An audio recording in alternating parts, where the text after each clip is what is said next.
The Curator and the Lost Melody. Dr. Eris Thorne, a young, brilliant but haunted music historian, dedicated his life to preserving lost compositions. His obsession stemmed from a personal tragedy, the death of his fiancée, Lena, a prodigiously talented pianist, who perished in a studio fire 3 years prior. Eris still wore her engagement ring on a chain around his neck. His latest assignment was the acquisition of the Ethelred Manor collection. The manor, nestled deep in the misty Cornish countryside, was infamous. It was the ancestral home of the Ethelred family, a lineage of musicians who supposedly went mad upon composing their magnum opus, the legendary unfinished chorus of the seventh note. The manor was a beautiful, melancholic ruin. Its central feature was the grand music room, dominated by a massive, untouched Steinway grand piano. The air inside felt heavy, thick with residual emotion, like a sound that had been played but never truly faded. The lure of the ledger. In the manor study, Eris discovered a heavy leather-bound ledger, the Ethelred performance log. It wasn't about music, it was about sound harvesting. The entries described how the Ethelreds believed that sound, especially highly emotional music, held a physical binding force. The last entry, dated 1888, was written in a shaky, desperate hand. Entry 79. The chorus is almost complete. The seventh note requires the perfect pitch, the sound of absolute, unconditional sacrifice. She will provide it. The binding will be eternal. No silence will ever part us. That night, Eris slept fitfully in the dusty master bedroom. At exactly 3 a.m., a single clear note, a high A-sharp, pierced the silence. It was an unmistakable, haunting sound. It was Lena's signature note, the one she always played when she was trying to calm her nerves. Eris followed the sound to the grand music room. The room was empty, but on the stand of the Steinway piano, a single sheet of antique parchment had appeared. It contained the complete composition of the first 6 notes of the chorus of the 7th note, and written at the bottom in a familiar delicate script, asterisk, "Play me Eris. I am still here." The script was Lena's handwriting. Part 2. The Duet of Despair, 15 to 30 minutes. The voice on the recording. Eris was paralyzed by terror and desperate hope. He recognized the pattern. The Ethelreds had used their music to bind someone to the manor. Could the fire have been a lie? Could Lena have been trapped here? He used his portable sound analysis rig to scan the music room. He found a residual acoustic energy signature, a faint echo of the A-sharp.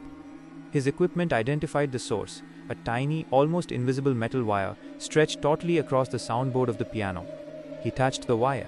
It vibrated instantly, and a faint spectral whisper came through his headphones. "Find the other wires, my love. They are the strings of my cage." It was Lena's voice, strained, desperate, but undeniably hers. The Ethelred log contained the answer. The chorus of the 7th note was not a composition for an orchestra, but for the manor itself. Each of the 7 notes was tied to a unique vibrational frequency, which in turn was bound to a corresponding vibrational wire, hidden in 7 locations across the manor. These wires collectively created a field that acted as a spiritual cage. The love angle and the price. Driven by love, Eris plunged into the terrifying architecture of the manor. He found the first 6 wires.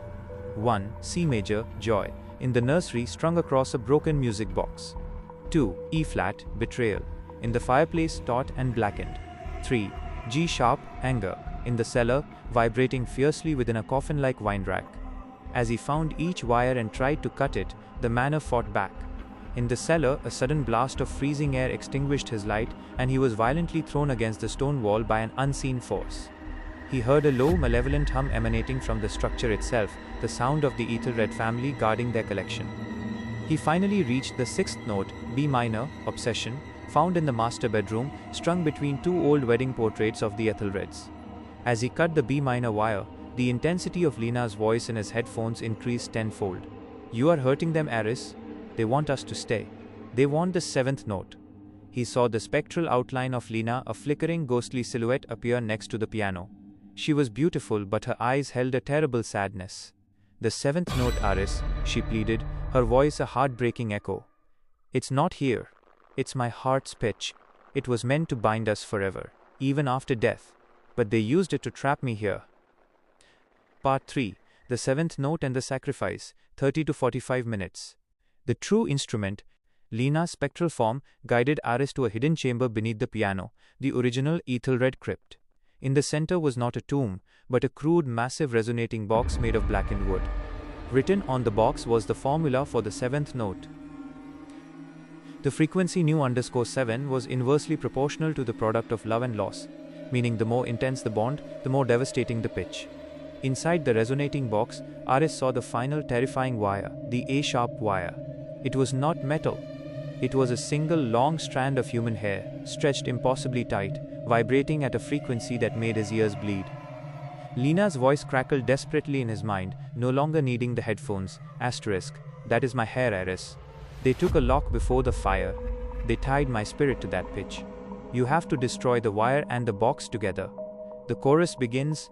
As Aris reached for the box, the true horror of the manor revealed itself. The doors of the crypt slammed shut.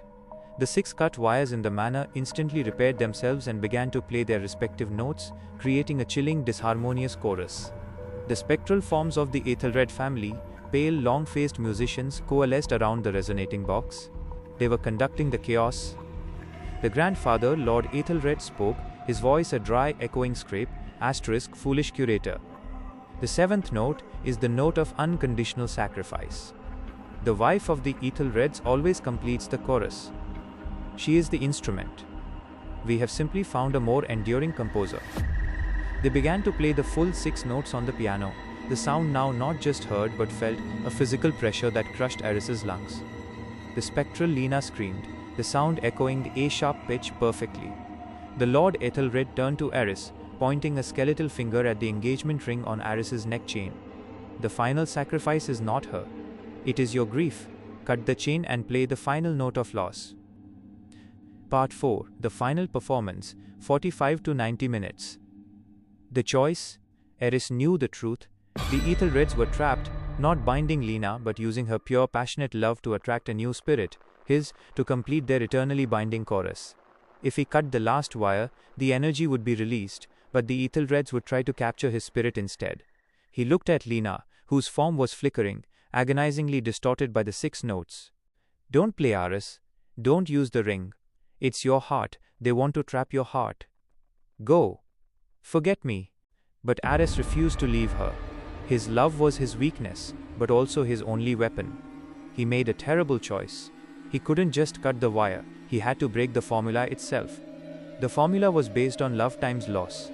To break the equation, he had to reduce one element to 0. He could not stop loving Lena, but he could destroy the loss. He ripped the engagement ring, the symbol of his enduring grief, off his neck chain. The spectral Aethelreds cheered, expecting him to throw it into the box. Instead, Aris took the ring, placed it on the resonating box, and slammed his fist down, crushing the ring into dust. He pulverized the symbol of his final, perfect sorrow. The silence, the immediate effect was devastating. By intentionally physically destroying the object representing his loss, Aris momentarily reduced the loss factor in the formula to 0. The frequency became undefined. The A-sharp wire of human hair snapped with an ear-splitting crack. The chorus of the 7th note, the 6 notes played by the Aethelreds, went silent.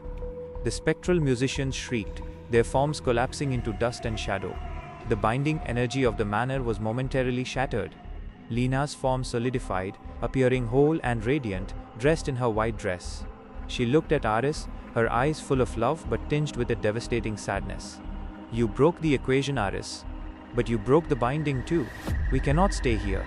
Not even as ghosts. She reached out her hand. Aris reached for hers. Their fingers brushed.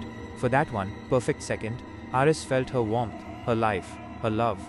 Then Lena's entire being, her light, her sound, her presence was pulled violently away from him. She wasn't dragged. She was recalled, a memory returning to its rightful final place in the timeline. She gave him one last, silent, loving look of farewell before she vanished completely. Epilogue: The Eternal Echo. Aris stumbled out of the manor at dawn. The Aethelred manor was now truly silent, its energy drained, its purpose destroyed. He left the grounds and never looked back. He resumed his life, but he was hollow. He had faced his greatest fear, the loss of Lena, not once but twice. His love had saved her spirit from the manor's curse, but it had permanently cost him her presence, even as a ghost. Years later, Aris became a famous conductor, renowned for his ability to coax unbelievable emotion from orchestras. His most famous piece, a solemn minimalist sonata, was known for its moments of intense heart-stopping silence. One night, after a triumphant performance, Aris returned home. He lived in a small apartment near the theater, sparsely furnished. He sat at his piano, a simple upright, and placed his hands on the keys. He tried to play, but he couldn't. He was permanently sound-sensitive. The normal sounds of the city were painful. But then, he realized the apartment was not silent. There was a faint, low hum, a vibration that resonated only in his bones. He walked to his bedroom. On his bedside table, a tiny, smooth silver speck lay glinting in the light. It was a remnant of the crushed engagement ring. As he picked it up, the faint hum intensified. It was the sound of the B minor wire. Obsession. He looked at the empty space where his wedding ring finger rested. The hum changed. It was now the pure high pitch of A sharp. He hadn't destroyed the calculus of loss. He had merely inverted it. By destroying the physical symbol of his loss, he had forever preserved the emotional reality of his love, trapping the sound of their eternal bond within himself. He looked in the mirror. He saw his own eyes, deep with sorrow, and behind them, he saw a quick spectral flash of the beautiful, sad, white-dressed Lena. She was not in the manor. She was not in the timeline. She was in him, his body, his life, his silence. It was all a new, final, and inescapable resonating box. And as Aris sat down, resigned to his fate, the A-sharp pitch of pure, self-sacrificing love began to vibrate within his heart, and the chorus of the seventh note finally began to play, a song of eternal, terrifying love for an audience of one.